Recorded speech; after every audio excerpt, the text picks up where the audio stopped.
Hello, let's read along. Chapter 1, The Summer of the Beautiful White Horse by William Saroyan. One day back there in the good old days when I was 9 and the world was full of every imaginable kind of magnificence and life was still a delightful and mysterious dream, my cousin Murad, who was considered crazy by everybody who knew him except me, came to my house at 4 in the morning and woke me up tapping on the window of my room. Aram, he said. I jumped out of bed and looked out of the window. I couldn't believe what I saw. It wasn't morning yet, but it was summer, and with daybreak, not many minutes around the corner of the world, it was light enough for me to know I wasn't dreaming. My cousin Murad was sitting on a beautiful white horse. I stuck my head out of the window and rubbed my eyes. Yes, he said in Armenian. It's a horse. You're not dreaming. Make it quick if you want to ride. I knew my cousin Murad enjoyed being alive more than anybody else who had ever fallen into the world by mistake, but this was more than even I could believe. In the first place, my earliest memories had been memories of horses, and my first longings had been longing to ride. This was the wonderful part. In the second place, we were poor. This was the part that wouldn't permit me to believe what I saw. We were poor. We had no money. Our whole tribe was poverty stricken. Every branch of the Garoglanian family was living in the most amazing and comical poverty in the world. Nobody could understand where we ever got money enough to keep us with food in our bellies, not even the old men of the family. Most important of all, though we were famous for our honesty. We had been famous for our honesty for something like 11 centuries, even when we had been the wealthiest family in what we liked to think was the world. We were proud first, honest next, and after that we believed in right and wrong. None of us would take advantage of anybody in the world, let alone steal. Consequently, even though I could see the horse so magnificent, even though I could smell it so lovely, even though I could hear it breathing so exciting, I couldn't believe the horse had anything to do with my cousin Murad, or with me, or with any of the other members of our family, asleep or awake, because I knew my cousin Murad couldn't have bought the horse, and if he couldn't have bought it, he must have stolen it, and I refused to believe he had stolen it. No member of the Garoglanian family could be a thief. I stared first at my cousin and then at the horse. There was a pious stillness and humor in each of them, which on the one hand delighted me and on the other frightened me.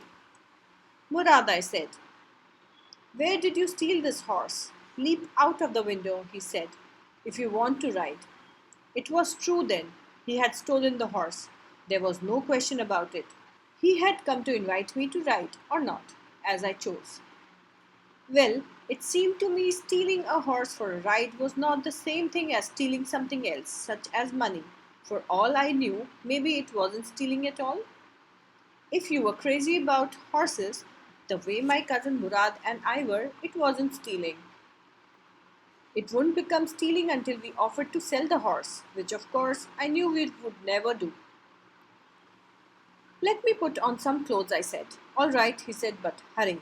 I leaped into my clothes. I jumped down to the yard from the window and leaped up on the horse behind my cousin Murad.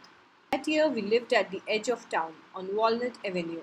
Behind our house was the country vineyards, orchards, irrigation ditches, and country roads. In less than 3 minutes, we were on Olive Avenue, and then the horse began to trot. The air was new and lovely to breathe. The feel of the horse running was wonderful. My cousin Murad, who was considered one of the craziest members of our family, began to sing. I mean, he began to roar. Every family has a crazy streak in it somewhere, and my cousin Murad was considered the natural descendant of the crazy streak in our tribe. Before him was our uncle Khosrow, an enormous man with a powerful head of black hair and the largest moustache in the San Joaquin Valley. A man so furious in temper, so irritable, so impatient that he stopped anyone from talking by roaring. It is no harm, pay no attention to it. That was all, no matter what anybody happened to be talking about. Once it was his own son, Arak, running 8 blocks to the barber's shop where his father was having his mustache trimmed to tell him their house was on fire. This man, Khosrow, sat up in the chair and roared. It is no harm, pay no attention to it, the barber said. But the boy says your house is on fire. So Khosrow roared, enough! It is no harm, I say. My cousin Murad was considered the natural descendant of this man, although Murad's father was Zorab, who was practical and nothing else. That's how it was in our tribe. A man could be the father of his son's flesh, but that did not mean that he was also the father of his spirit. The distribution of various kinds of spirit of a tribe had been from the beginning capricious and vagrant. We rode and my cousin Murad sang. For all anybody knew, we were still in the old country where, at least according to some of our neighbors, we belonged.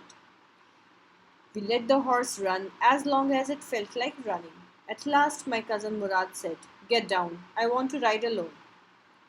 Will you let me ride alone? I asked. That is up to the horse, my cousin said. Get down. The horse will let me ride, I said. We shall see, he said. Don't forget that I have a way with the horse.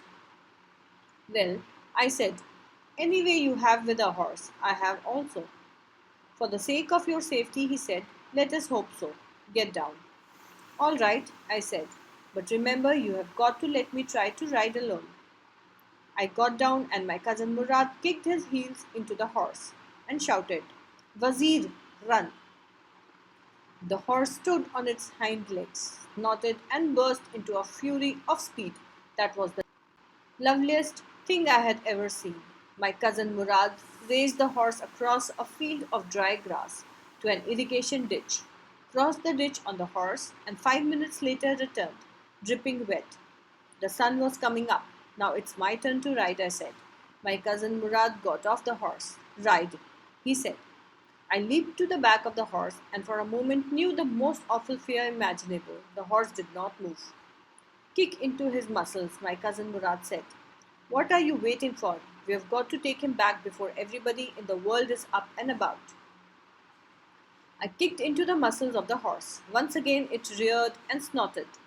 Then it began to run. I didn't know what to do. Instead of running across the field to the irrigation ditch, the horse ran down the road to the vineyard of Dikran Halabian, where it began to leap over vines. The horse leaped over 7 vines before I fell. Then it continued running.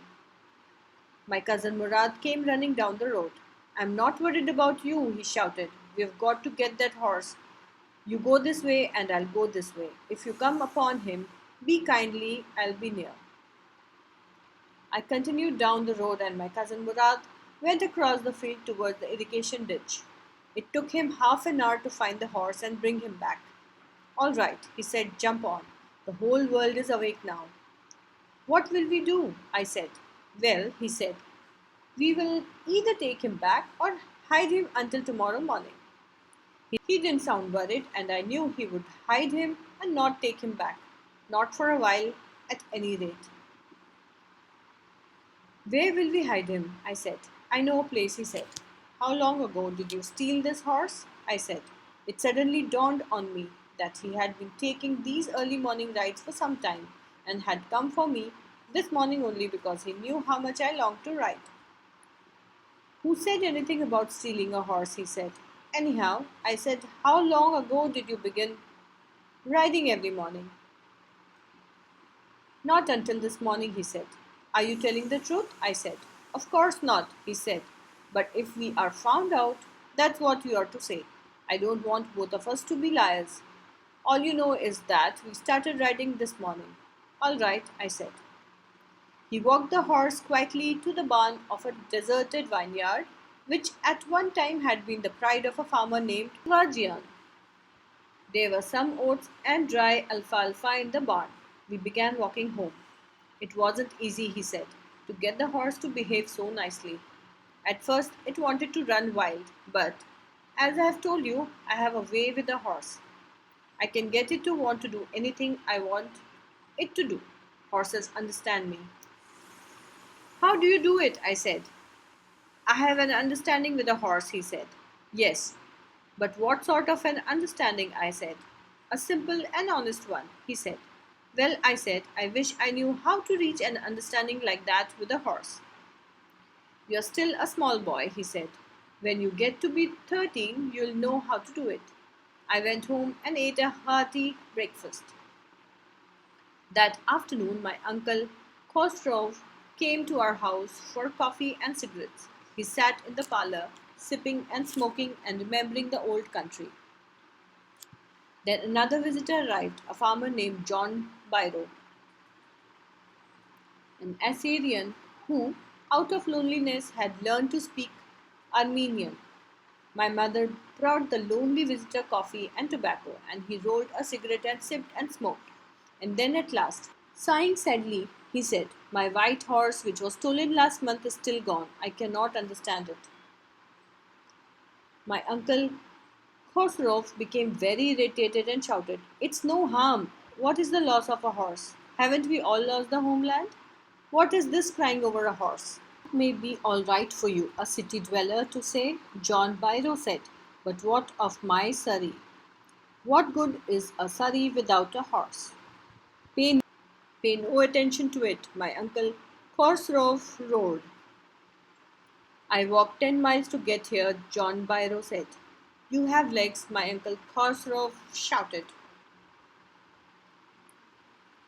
My left leg pains me, the farmer said. Pay no attention to it, my uncle Khosrow roared. That horse cost me $60, the farmer said. I spit on money, my uncle Khosrow said. He got up and stalked out of the house, slamming the screen door. My mother explained. He has a gentle heart, she said. It is simply that he is homesick and such a large man. The farmer went away and I ran over to my cousin Murad's house. He was sitting under a peach tree, trying to repair the hurt wing of a young robin which could not fly. He was talking to the bird. What is it? He said. The farmer John Byro, I said. He visited our house. He wants his horse. You have had it a month. I want you to promise not to take it back until I learn to ride. It will take you a year to learn to ride, my cousin Murad said. We could keep the horse a year, I said. My cousin Murad leaped to his feet. What? He roared. Are you inviting a member of the Roglanian family to steal? The horse must go back to its true owner. When? I said. In 6 months at the latest, he said. He threw the bird into the air. The bird tried hard, almost fell twice, but at last flew away, high and straight. Early every morning for 2 weeks, my cousin Murad and I took the horse out of the barn of the deserted vineyard where we were hiding it and rode it. And every morning the horse, when it was my turn to ride alone, leaped over grapevines and small trees and threw me and ran away. Nevertheless, I hoped in time to learn to ride the way my cousin Murad rode. One morning on the way to Fetwajian's deserted vineyard, we ran into the farmer John Byro, who was on his way to town.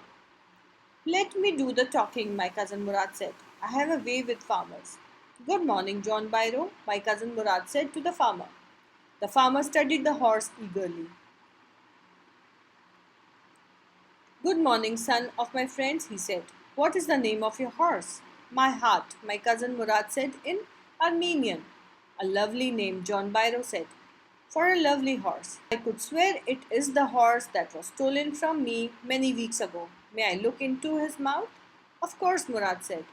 The farmer looked into the mouth of the horse. Tooth for tooth, he said.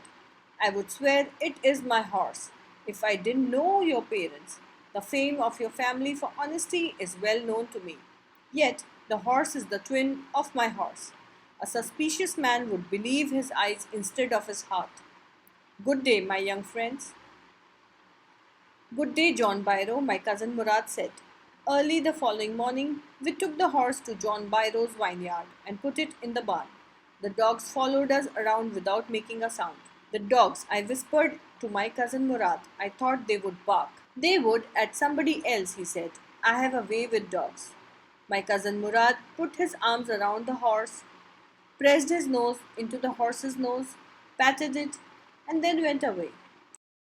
That afternoon, John Byro came to our house in his surrey and showed my mother the horse that had been stolen and returned. I do not know what to think, he said. The horse is stronger than ever, better tempered too. I thank God. My uncle Khosrow, who was in the parlor, became irritated and shouted, Quiet, man, quiet. Your horse has been returned. Pay no attention to it. Thank you. If you like this audio, do subscribe to my channel, share it with your friends, and definitely give me a thumbs up. Thank you.